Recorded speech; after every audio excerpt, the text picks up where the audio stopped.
to start.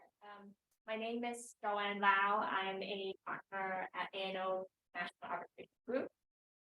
It's my pleasure to give some introductory remarks for this session today. I'll keep it very brief. So thank you everyone for joining. This is an event that is being organized by HK45, who I'm sure you're all familiar with, and also the Rising Arbitrators Initiative. Given the Rising Arbitrators Initiative is a bit newer, so I'll just say a few words about what it's about. So the Rising Arbitrators Initiative, it was established around 2 to 3 years ago. And the intention is that it would provide a support network for those who are just starting out or about to start out their career as an arbitrator. So we have lots of events, sessions like this, small group discussions on issues that people face when they first become arbitrators. But this today's session goes broader than that. Other than discussing people who have transitioned from private practice to arbitrators, we also explore other career paths from an arbitration private practice career.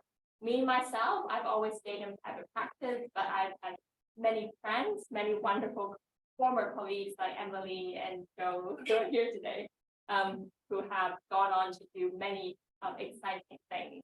And I know Murphy and Jessica, who are current committee members of HK45, they have prepared some wonderful questions, exploring the thinking behind these positions, pros and cons, and how they feel in their current role compared to their previous roles. So I'm really looking forward to this discussion, and I'll hand this over to Murphy and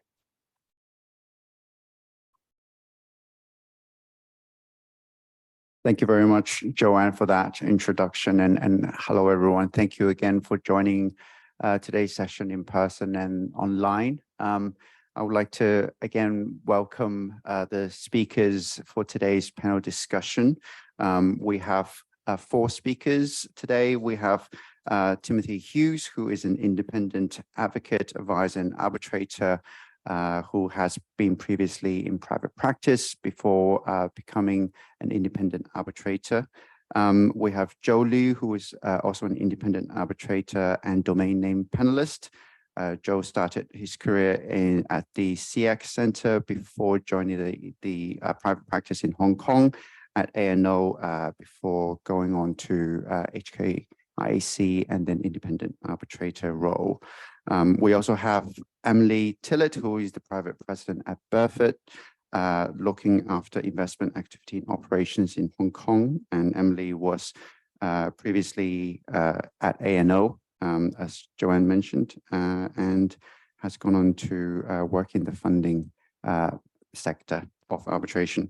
And last but not least, we have Sharla, who is the professor of law and associate dean at the University of Hong Kong Faculty of Law and director of the LLM program in international arbitration and dispute resolution. Previously, Sharla was also in private practice, and we'll explore every speaker's background a little bit before we go on to talk about their transition and their current career paths.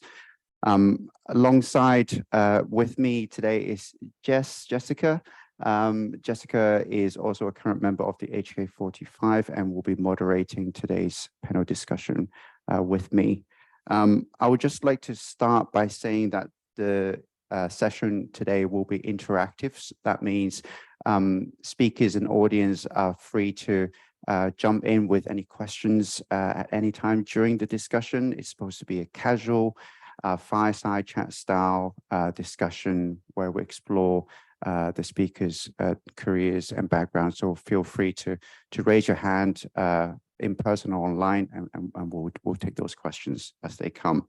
I will start with the panel discussion for the first few sections, and then I'll hand over to Jess who will talk about the current career path of the speakers. So I just want to check if Tim, Emily, Charlotte, you can hear us all right? Yes. Sounds great. Thank you. And thank you, Emily, for joining us a very early morning, your time, and Tim very late in your evening. And thank you, Joe, for being with us. And thank you, Charlotte. Perhaps we'll just start by talking a little bit about your background in education.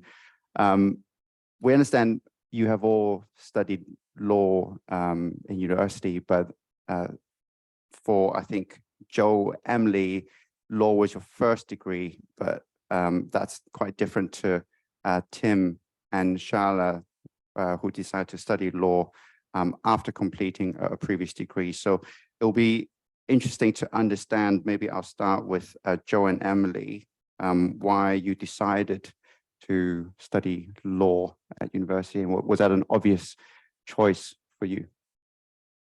Should I start? No, it wasn't really an obvious choice for me. And in fact, it wasn't really my initial choice. Initially, I wanted to become an actor. And I see the laughter in the room. Initially, I wanted to become an actor, and I even passed the performance test with the Beijing Film Academy. I was on a short list of 100 candidates competing for the final 30 seats. But then there was a question as to which university I put as my first choice in the application for the Chinese National College Entrance Exam, that's the Gaokao. The reason why that was a bit tricky was because that choice requires serious consideration, because if you don't get into your first choice, potentially there is a risk that you might lose your second and subsequent choices. So you could, in my case, I could put the Beijing Film Academy as my first choice without knowing whether I would be able to make into the final 30, or I put another university with a higher chance of admission. After much thought and erring on the side of caution, I decided the latter, and I put Wuhan University School of Law as my first choice, and I was able to get into it. So that's how I started my law school. Very interesting. I was going to ask later on, what other professions would you consider, if not law, but I guess you have answered that question already. Emily, was law an obvious decision for you? Not really. So the reason I ended up doing law was I went to the University of Otago in New Zealand, and I did a LLB and also a BA in psychology. And I was actually planning on doing psychology, but I needed an extra paper in my first year. And after discussion with the various departments, on the orientation week of university in my first year, they said, well, what do you like doing? Are you good at English? Do you like writing? And I was like, yeah, I quite like that. I'm quite good at that. And I said, well, why don't you do Laws 101 to, fill up the extra points? And so I thought, well, yeah, why not? So I did that as a first year paper, which was a full year paper at the University of Otago, and actually really enjoyed it. And so decided that I would then, so basically after the first year, you had to get a certain mark to get entry into the second year, which I got. And so I thought, well, I've got there now, so I might as well keep going. So I kept going, and obviously continued to pursue the psychology degree on the side, to the point that I was still planning on being a psychologist, not a lawyer. And then at the end of my fourth year, I got offered a summer clerkship at Minter Ellison, one of the big Australian New Zealand law firms, and absolutely loved it. And so after that, decided to pull out of my psychology honours course that I was doing, and instead pursue honours in law, and ended up working for Minter Ellison immediately after graduating. Very interesting. I think the clerkship degree have made that decision easier for you at the time. Now, Tim, I know you first studied sociology before going on to do a JD in law. And Charlotte, I know that you also studied a non-law degree in international relations and Chinese language before taking up law. we're just interested to understand, how did you kind of decide on studying law after your first degree? Maybe Tim? Sure. Well, thank you, Murphy and Jessica and Joanne, and I appreciate the consideration to be included on this panel. It's really a pleasure to speak with you. I did study sociology as an undergraduate, and I was hedging bets as a first year, having also enrolled in mathematics, calculus for science and engineering majors. And I think you can tell how that went because I'm now practicing as a lawyer. But I studied sociology because in my first year, I was exposed to a number of classes about urban sociology and the phenomenon of homelessness and deviance in society, so drug use and things like that. And I found myself gravitating toward the sociology faculty and just wanting to know more about those subjects. And in particular, studying the sociology of law and legal systems around deviance and social stratification. So with that as a background, I got interested in and was exposed to a lot of law as an undergraduate. And I was really interested in pursuing a further understanding of the role of law and social institutions in our societies. Very interesting. I guess that there is quite a lot of connection between the two. So that's completely understandable. And Charlotte? Yeah, thank you. And again, thank you so much for hosting HK45. And I also see you have a really wonderful array of participants. I was just looking at your visitors from around the world. So I just want to acknowledge those who are joining us too online. And sorry, I can't be there in person. I have another Zoom thing coming up right after. But yeah, so my interest in law really came mainly because of an interest in peace building. Actually, that was what drew me. In the 80s, there was a really wonderful document called The Promise of World Peace that was written by the Universal House of Justice, which is a governing body of Baha'is in Haifa. And there was a lot of work around this sort of concept of peace building, which later I came across an article on mediation, arbitration as one of the ways of sort of helping parties to kind of find resolution of conflicts sort of in the private sector. So it was really through this idea of peace building, and I saw most of the people who practiced in this field had legal backgrounds. And so after finishing college, I thought about applying for a law degree. And I'd also spent some time here in this region. I'd spent a couple of years in mainland China. So I was also interested in looking at processes of resolution from this part of the world. And so my research and my practice kind of focused on comparative studies of arbitration and mediation, across borders. I see, and I can see the peace building element featuring in later parts of your career with your involvement with the UN and other initiatives. So that certainly comes through. Perhaps we'll move on into the kind of your careers in private practice and then arbitration in particular, which is the subject of today's discussion. Maybe Joe, I'll start with you. Could you maybe just explain a bit about how and why you got into arbitration after your education? I know that you kind of started with SIAC and then you moved into private practice. What was that kind of journey like, and how did you go from kind of Singapore and Hong Kong and the arbitration center to law firm? So the opportunity of SIAC came as a result of my just general job search after law school with NYU. At that time, I was looking to go back to Asia. So I was looking for opportunities in Singapore, Hong Kong, other places. And that opportunity came out and they were looking for someone who could speak Chinese. And I got an interview. That process went pretty quickly and smoothly. I had an interview with the then chair of the SIC, Lawrence Bu, and I was accepted.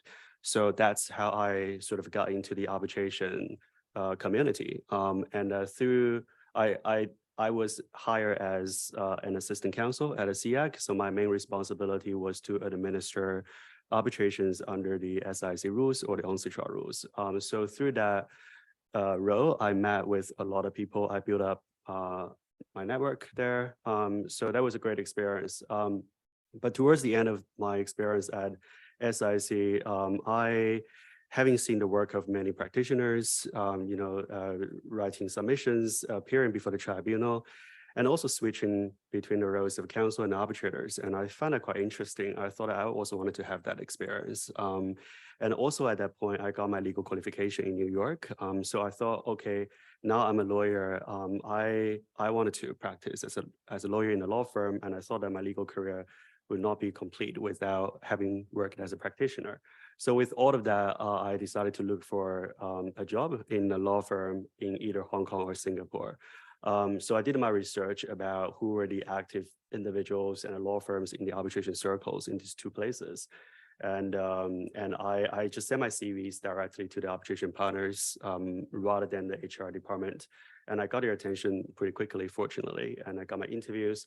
And eventually I landed a job at ANO Hong Kong.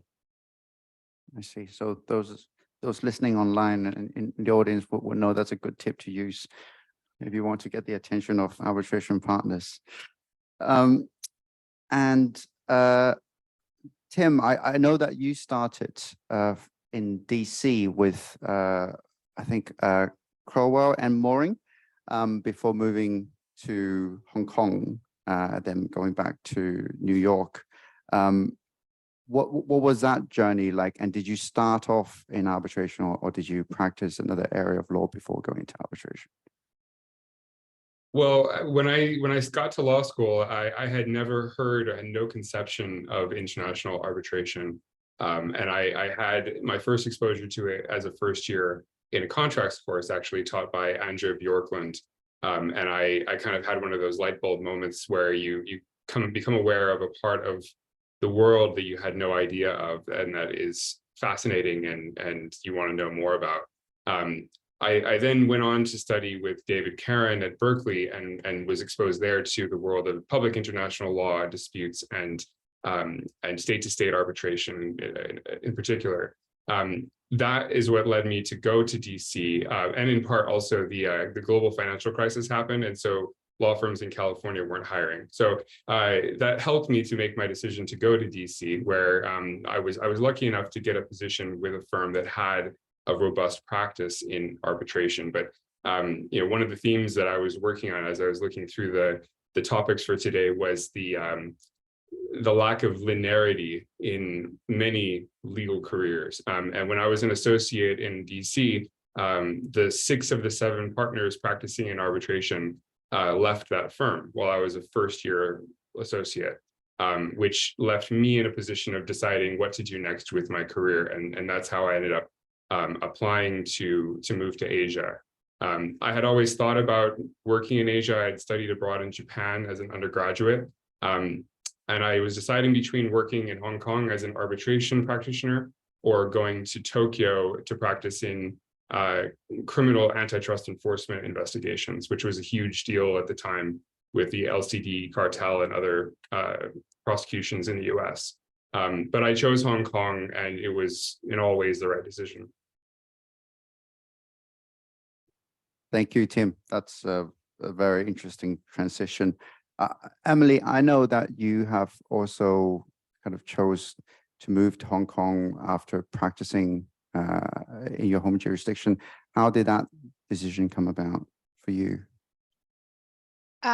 So the reason I moved to Hong Kong, so I worked at Minter Ellison in Auckland for a couple of years, and then I actually moved over to the Sydney office.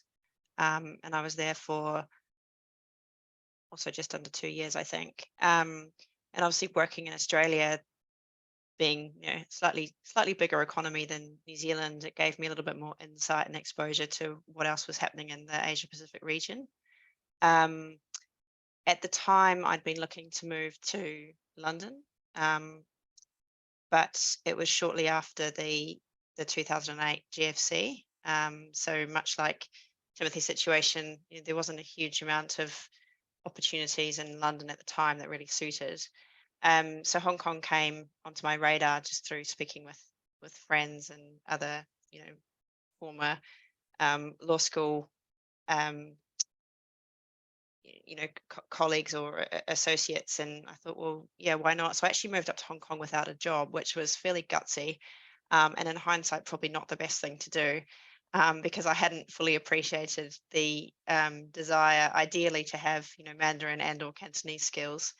But I was fortunate enough to get a job working at Gall Solicitors after a very, very brief stint, which was kind of a favor, really, by the senior partner at PC Wu & Co, helping out on a very discreet sort of assignment for a few months. I then moved over to Gall, and I was in the disputes team there. So I didn't do a huge amount of arbitration. And to be honest, I haven't done a huge amount of arbitration in my career. I've always been in disputes resolution, but my focus has been predominantly on litigation, including contentious insolvency. But I have done, I think, 3 arbitration cases over the course of my career. So I've dabbled in it, but I definitely wouldn't say I'm an arbitration specialist by any means. So I worked at Gall and obviously enjoyed that. And then the opportunity to join A&O came up after I'd been at Gall for almost 3 years. And it's one of those things where, people say, oh, you came to Hong Kong for a couple of years to get some career experience. But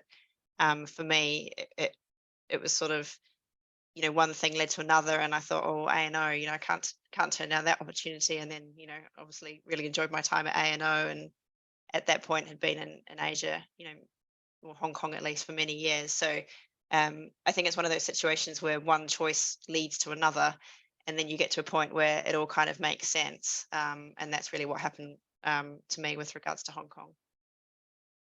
Well, we're very glad that you decided to stay on and stay in Hong Kong after A&O. Now, having moved into private practice, we just want to now move on to kind of talking about your transition a little bit into other roles, including your current careers. I noticed, Sherla, that you have made that transition quite early on in your career. I think you started with Baker at San Francisco's office, and then you decided, I think 2 to 3 years later, to become an independent arbitrator before going on to become moving into academic. Could you explain a little bit about that process? What prompted you to consider those alternative careers, and what kind of factors did you take into account? Yeah, thank you so much. So Tim, I'm realizing that we both had David Karen as our supervisor, and now it's just all coming back. But yeah, so I was at, I studied with the aim of both learning, the practice of law, but also the research side of law. So that transition, I think, really happened sort of seamlessly. I had spent, as I mentioned, some time in mainland China. I was learning Chinese, and I'd always been very drawn to this part of the world. I think that the dynamism, the kind of really unique perspective, cultural perspective on resolution of disputes, this sort of inclination towards, finding a space for almost, seemingly incongruent positions, but this ability to kind of reconcile some really interesting dichotomous positions, I always found very interesting and learned a lot. I think what prompted this move towards academia and also practice and moving here, it all kind of happened at the same time. I think partly it's, I'm pretty much a nerd at heart. I think there's this interest in learning and being part of this research program, but also part of that is teaching and practicing, all sort of reinforce one another. So I think when I came here, I started to practice arbitration a bit more with HK45, and I did some work with FINRA before in the US, and then started to work with some other institutions here. And yeah, I think that there is definitely a complementarity in terms of the practice side and the research side. And also, I think just the idea of, I think one of the issues within academia, we can get quite detached from day-to-day real issues. And I think this has been a real opportunity to stay connected and help address concrete problems and concerns. Thank you. And Joe, I know that you have made several transitions, both into private practice and then out of private practice. First into HKIAC and then to be going on to become independent arbitrator. What prompted you to kind of leave private practice at that point and then later on to become independent? So I was 4 years into private practice, and then I reached a point in my life that I felt like I needed to devote more time to certain personal commitments, and I was looking for a role that would allow me to be able to do that. So at that point, I was sitting on the HKIAC Rules Revision Committee, amending their administrative arbitration rules. So through that role, I met with Chen Bao, the then Secretary General of the HKIAC, and her team.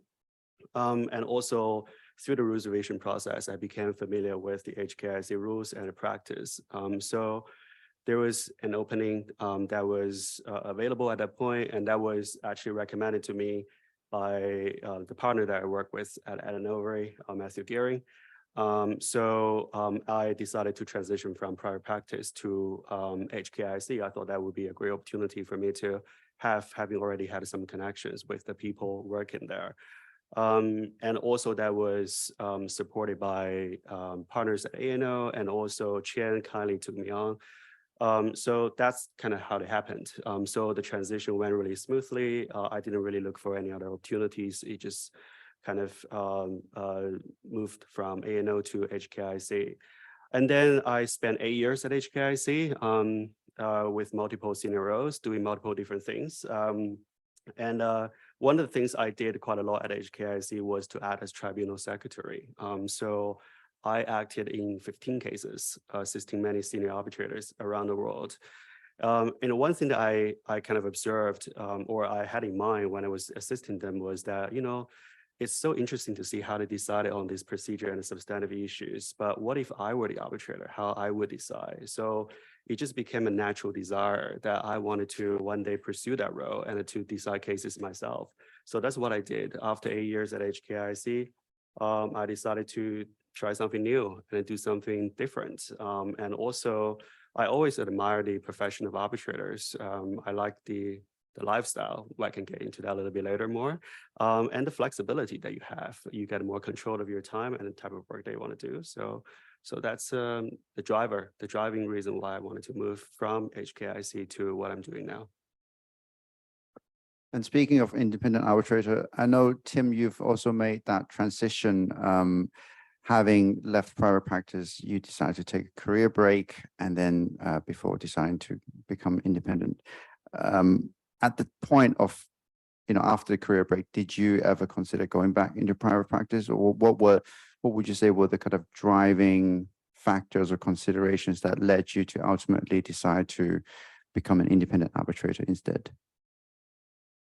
Yeah, well, I mean, I do have a part of my practice which is serving as arbitrator, but I also do have part of my practice which is as counsel. And that's rather deliberate, because when I was, as you say, I had taken time off from working. I left HSF in March of 2019 when my son was at the time 7 months old, with the intention of taking a significant amount of time away from practice in order to be a full-time parent. That then led us to decide to move away from New York to Calgary, because that's where my wife's family is from, and we have more resources here to bring to bear on the challenge of raising children. And in the time that I was sort of thinking about returning to practice, I thought about litigation funding, so Burford and other types of companies like that. I thought about full-time counsel roles with Canadian law firms. And the things I kept coming back to were that I wanted to practice in the type of work that I had experience doing, because that's really what was the driving passion. There is not as robust of a practice in Canada of doing counsel work in international arbitrations. There are people who do it, but a lot of firms don't have a dedicated group who practices in that full time. And at the same time, I saw an opportunity for there to be an innovative style practice where people with expertise and experience from centers like Hong Kong and Singapore and London and New York, who are, and once you leave and you get to know this group, you start to realize there are quite a few people who have this profile, who have had that experience and then have moved back to where they're from or where family is from, and they have the skills and experience and can bring it to bear in the same types of matters, but on an independent basis. And so I saw an opportunity to do that, and I decided I wanted to try to build it in my return to practice. So that's sort of how I came to define the scope of practice I wanted to pursue. And speaking of funding, Emily, I know that you've made the transition probably a bit later on compared to others on the panel to beyond private practice. Did you consult anyone? Were there any people that you spoke to which had a significant influence on that decision-making process for you? Yeah, I mean, there were. So I was in private practice for 14 years. And I guess similar to some of the other panelists, I was at a point where I did want to have a little bit more control over, my time. And that did also coincide with becoming a mum. I've got 2 little girls who are pretty close together in age. It wasn't the only reason though, but it was definitely a significant factor. And I suppose in some ways, I felt a little bit stuck because I'd been in private practice for so long that I almost didn't know, what else was out there and what would be a natural fit. So I spent quite a lot of time thinking about, what did I actually like about private practice? What did I think my strengths were? What did I think my skills were? And thinking about, what alternative career outside of private practice could, fulfill those aspects of what I was looking for, but also, be a good fit. And I obviously was reasonably familiar with litigation finance, and it struck me as a good opportunity to apply the things that I thought I was good at.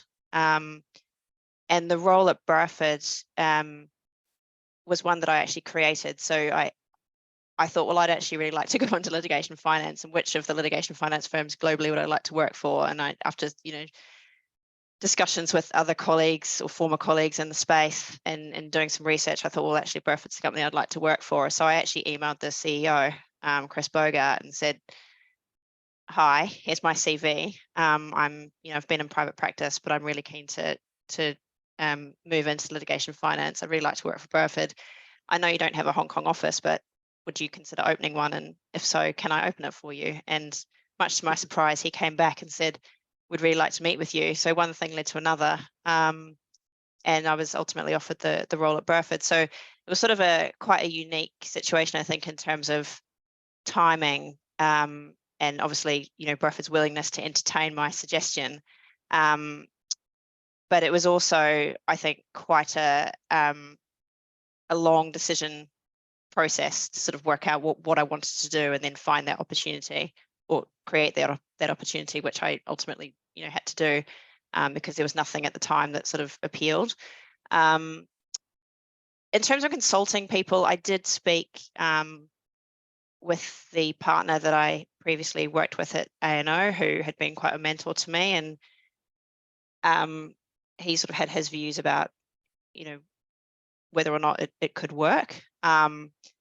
I think a number of people I spoke to said, we don't understand, you're a really good lawyer. We don't understand why do you want to leave private practice? But I think the unique thing about litigation finance for me is it's an amazing cross section between law and finance. And actually, I couldn't do my job if I hadn't had, such significant experience working in private practice, because so much of my role is looking at potential investments, which means I have to apply my legal skills and legal expertise in dealing with, the grappling with the various legal issues.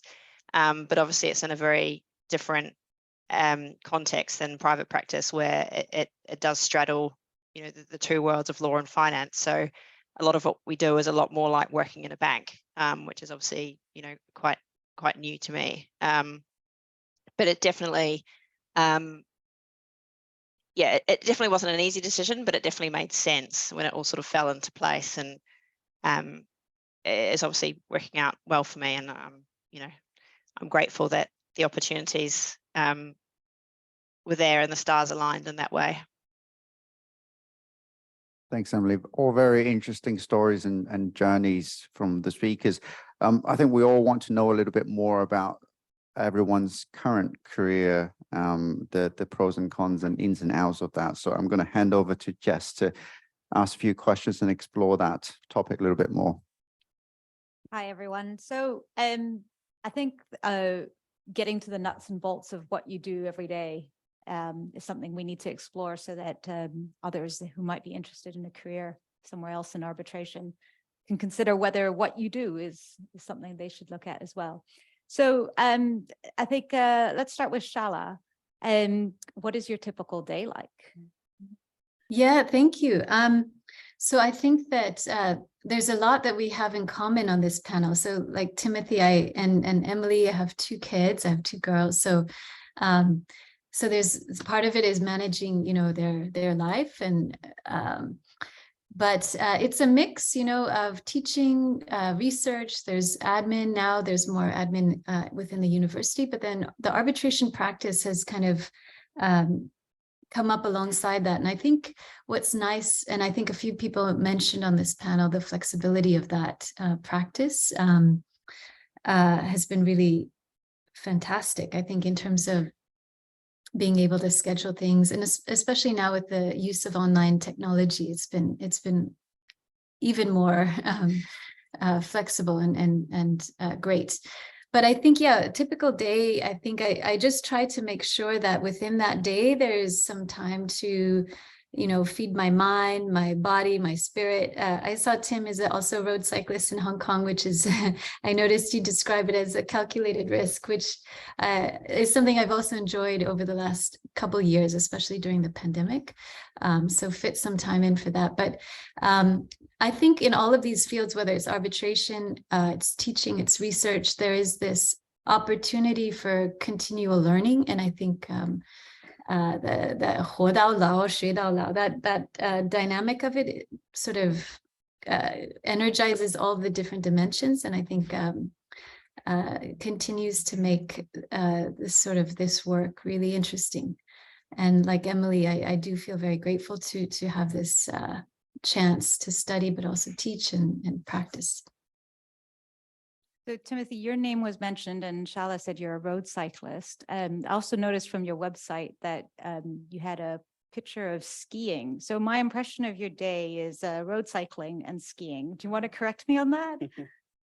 Well, I'm very lucky to live in one of the most beautiful places in the world in Calgary. We're about an hour from the eastern foothills of the Rocky Mountains. And while it's known for being cold, I don't know if anyone's seen the movie Cool Runnings. This might be a niche topic for this audience. But in 1988, Calgary hosted the Olympics. And so it is the Winter Olympics, I should say. It is cold here, but we have, the different seasons allow different opportunities for all kinds of different activities. And so it is actually true that, right now this winter, we're focusing on trying to get my 4-year-old Avery on skis. And while that has been challenging at times, we're looking at it as a long-term investment, because we love the mountains, and being able to do things in the winter here can make the cold a little bit more bearable. So you're really selling an arbitration career as an arbitrator. Go skiing, it seems. Joe, do you do a lot of skiing as well? Or Fortunately, I've never so- done it. I would love to go there to try it. But for in my case, I don't really have a sort of a daily routine for my role, I guess, except for coffee. I drink it every day, but otherwise, I may be doing different things every day. I may be writing an award, preparing slides for the speaking engagement, traveling for hearings, fulfilling my role on the governing board of an organization. So every day is different. There are different things to deal with. There are different challenges. What I really like about this role is that I can work wherever I travel. So I don't have to be fixed to a particular jurisdiction. So that's what I quite enjoyed about it. Yeah. So Emily, everybody seems to have a very flexible day and they can control it. Is it the same for you as well? Yes and no. So I think my role at Burford is interesting in the sense that I'm effectively building a business out in Asia Pacific with you know a focus on Hong Kong, but also I do work the broader Asia Pacific region.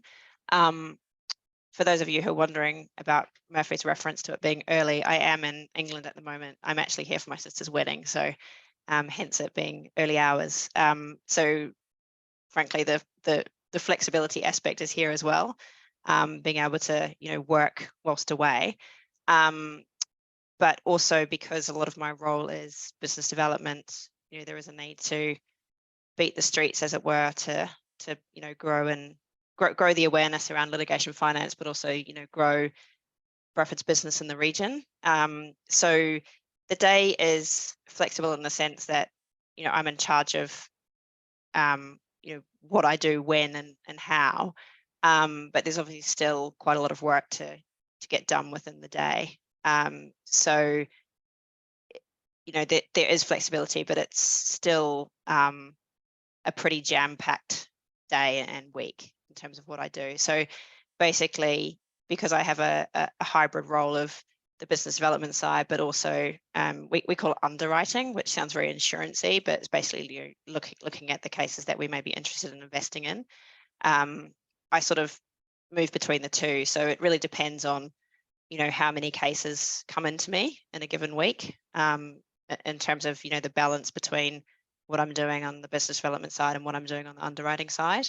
Because as many of you will know, when you're looking at a case, you sort of almost have to go into a dark room with a strong coffee and really get your head there. So sometimes I feel I'm kind of lurching between the various functions. But yeah, there is very much sort of a startup element feeling and like an entrepreneurial type aspect to my role as well, which I love.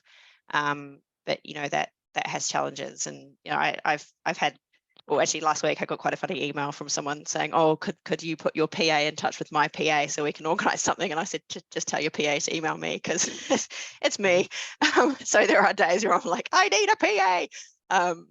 So yeah, it's flexible, but I wouldn't say it's like super relaxed. In the sense that the days and the weeks are pretty full, but definitely has the flexibility and ability to control my own time that private practice wasn't really able to give me. So in that sense, yeah, it's better for me.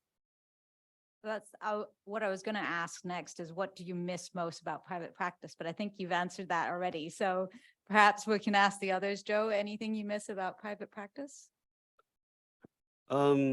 Yeah, I think like the other panelists, I think, I think one difference is,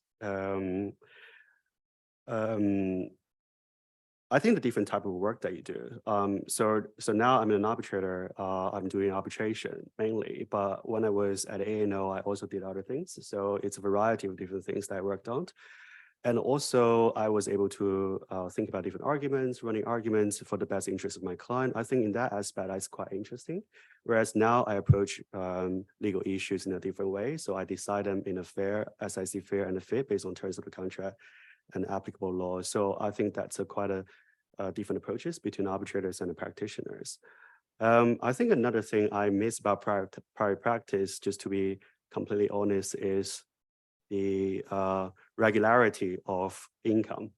I think that's attraction of, I guess, having a full-time job with the firm or institution. You do get monthly pay, whereas as an arbitrator, I think one downside is that you don't really get that.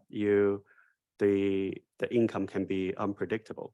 You maybe get paid at the end of the arbitration, or when the case reach a particular milestone. So when you get pay can be quite unpredictable. So so that's something that I miss about private practice.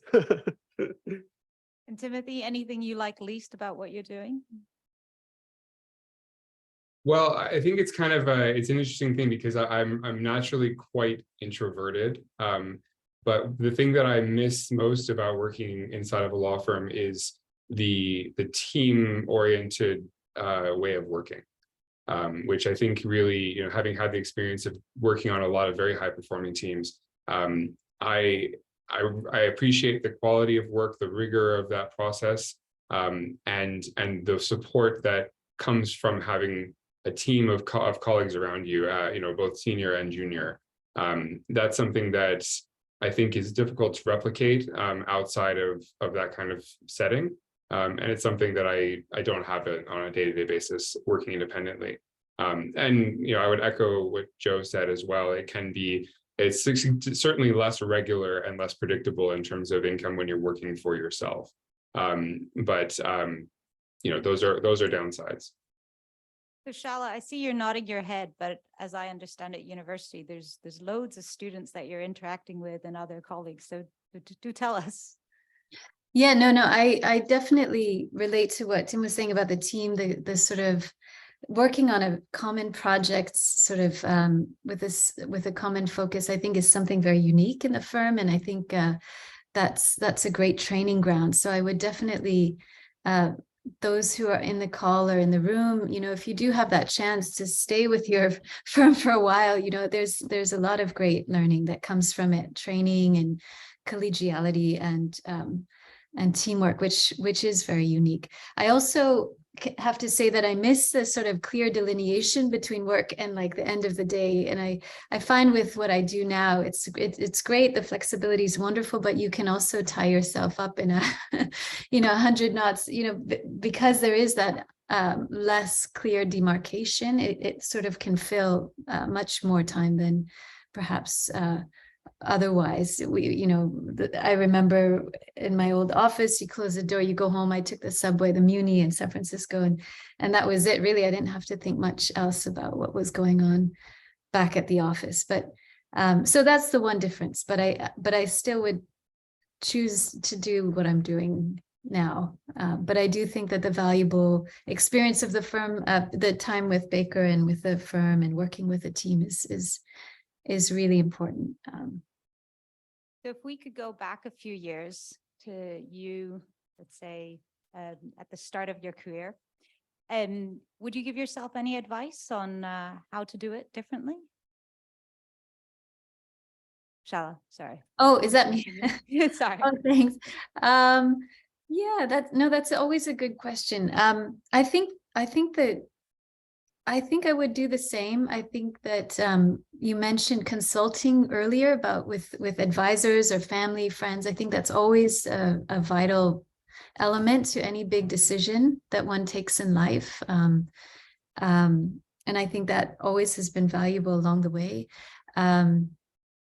I think really thinking with your heart as well as your mind, where we have a lot of commitments and we have a limited time on earth. How can we make the best use of our time here?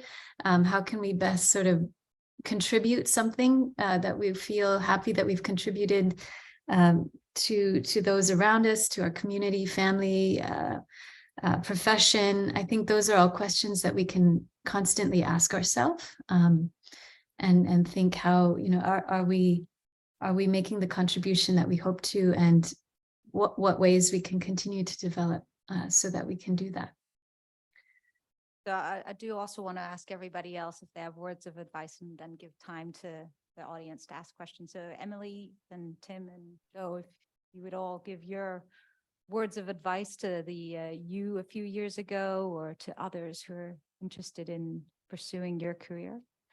Emily first. Sure. So I mean, I guess I'm looking at it as I like where I am now. So obviously, I made some right decisions along the way to get me here. And, I, as I've sort of mentioned a few times, I do think one thing kind of leads to another. And actually to answer Murphy's question more fully about who I consulted, I mean, I did obviously speak to my parents about, their thoughts. And I mean, when I said to my mum and dad, I'm thinking about moving to litigation and finance, they sort of, bless them, kind of looked at me blankly like, okay, cool. And I sort of was talking about the pros and cons with them. And my dad said to me, he's like, Emily, man didn't get to the moon by looking at it.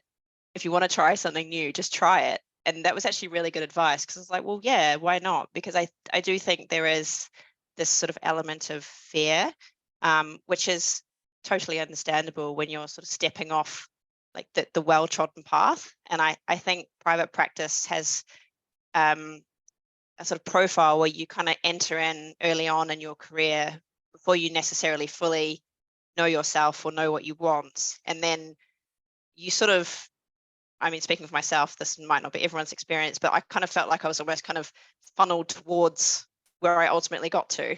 One thing leads to another, and you sort of get caught up in working on cases, and it's obviously good and you enjoy it. But then I think it's also good to kind of take stock and go, oh, is this actually what I want to do? And I think for me, one of the things that did prompt me to take stock was having my girls. So I'm grateful that there was a point where I was almost forced to go, okay, is this actually still working for me, given how my life has changed? Because obviously there's a huge difference between, being married with 2 young children versus being, young and single and in your early 20s, starting out your career. So I'm grateful that there was sort of almost a juncture where I was forced to kind of reassess and think about whether or not it's what I still want to do and whether it was still working for my life. So yeah, I think the advice would be, obviously, don't be scared, but make a decision based on research and speaking with mentors and people you respect, but also don't let others' views cloud what you think ultimately is best for you. Because there were many people who said to me, as I mentioned, why do you want to move into litigation finance? Like, you've got a great career in private practice. Why not just become partner? Why not? And I think deep down, I was like, well, I just want to try something different. And I think that actually I'm going to be quite good at this. So I think it's good to consult, but it's also good to sort of trust your own gut, and also to realize that if this doesn't work out, then you still have options. Because I think that's the other fear of, stepping out of private practice. And obviously Joe's a perfect example of someone who's, moved into different career channels and, has ultimately achieved great success with what he's doing now. So I think it's one of these things where make the change, but if it doesn't work, just change it again, and not sort of be worried about that. Because I know I spent far too much time sort of thinking about the what ifs, which I think in hindsight was probably, a great deal of overthinking by me. So I'm very conscious of the time, and there might be some questions. So I might hold back asking Joe and Tim to give their answers for now, and just check if there's anybody in the audience or online who have questions. Yes, at the back. Could you just? If just a follow-up on questions. Now that you take the plunge, so could you give us some advice in the early years of your new career? How did you build your career as an arbitrator? So I think that would be relevant to both Joe and to Timothy. So perhaps Timothy, would you like to start? I'm sorry, could you repeat the question? I couldn't hear it over the mic. Now that you decide to change.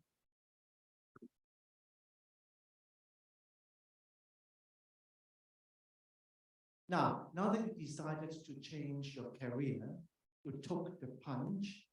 Now, what advice you will give us? How to build your career as an arbitrator in your early years? Thank you. Well, Joe, do you want to take that first? Yeah, happy to. I think there are different ways. I think the first thing is to make yourself known and let people know that you have changed your career and now you're available and you're up for the job. You are accepting arbitrator appointments. So I think that's the first step. And also think about the sources of your appointments, which would generally be institutions, parties, and co-arbitrators. So I think, making it known to them. And in the case of institution, I will get myself onto the panels of those institutions. Some institutions have a separate panel for younger arbitrators or arbitrators who just started out. So you could try applying to those panels. And make the full of all the opportunities that you could showcase your skills to the community, the potential users, and that would include conferences, speaking engagements, publications. So when I started, I guess in my case, thanks to the network I already built at HKIC. So at least in this part of the region, I'm known to many people. So I think that definitely is helpful for my career. And so as a result, I was invited to speak at quite a number of legal seminars. I was invited to publish articles, write chapters for book. I think all of those will be beneficial to my career building and get into the panels. And then not long after that, I got my first appointment from an institution and then just one after another. Timothy? I think that's a perfect summary of a strategy. That's almost exactly what I have done as well. This isn't even a gloss or nuance. I just said that one of the details that I've done is look at the institutions and the means or methods of appointment, get in front of the people who are making those appointments. So understand who the nominations committees are, exactly what Joe said about identifying the sources of your appointments. The sources of your appointments for the first one will virtually always be institutions. So in various regions of the world, different institutions will have a higher or lower profile. So that's sort of how I would go about, or I have gone about, getting first appointments in terms of, a strategy. Are there any other questions from the floor? So I'm conscious that it's 2 o'clock and I don't want to hold anybody back. But I do have one last round of questions that I want to ask all the panelists. And so I was doing a little bit of internet stalking, trying to find out all about you. But you know how Google is, you go one area and you end up somewhere else. And so I've discovered that for every single one of you, you all have either alter egos or somebody who shares your name.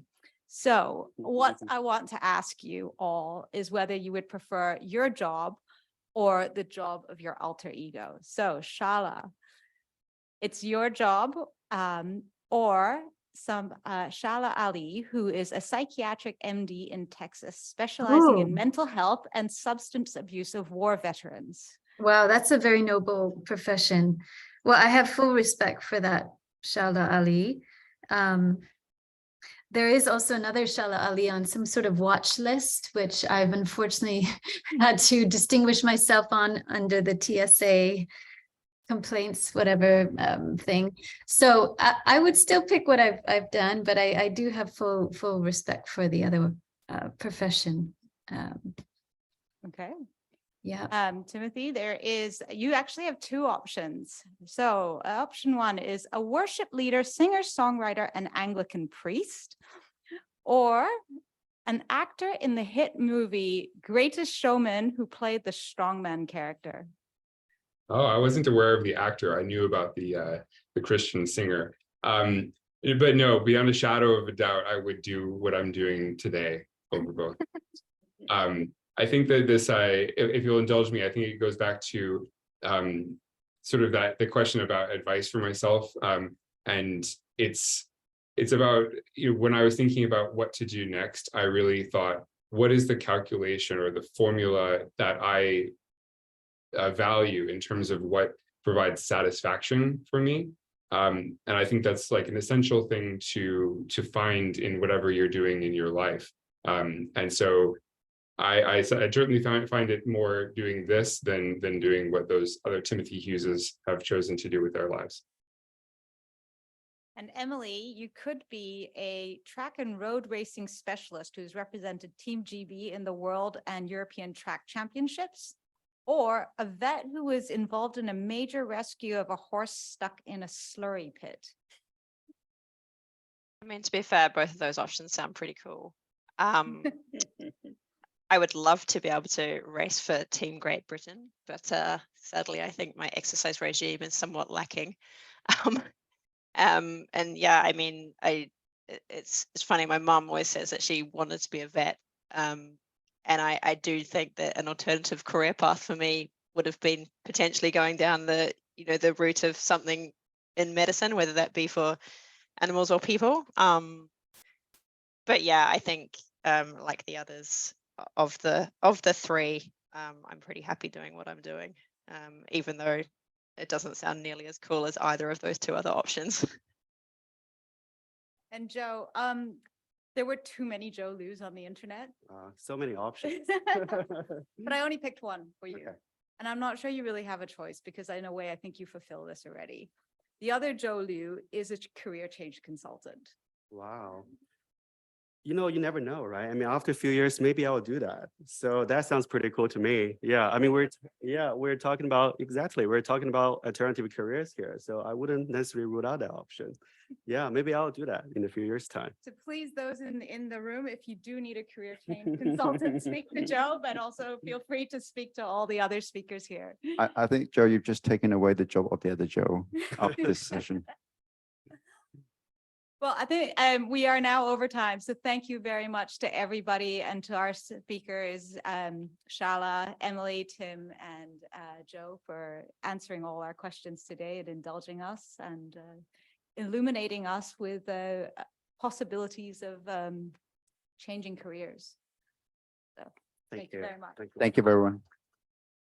Thank you so Thank much. you. Thanks so much.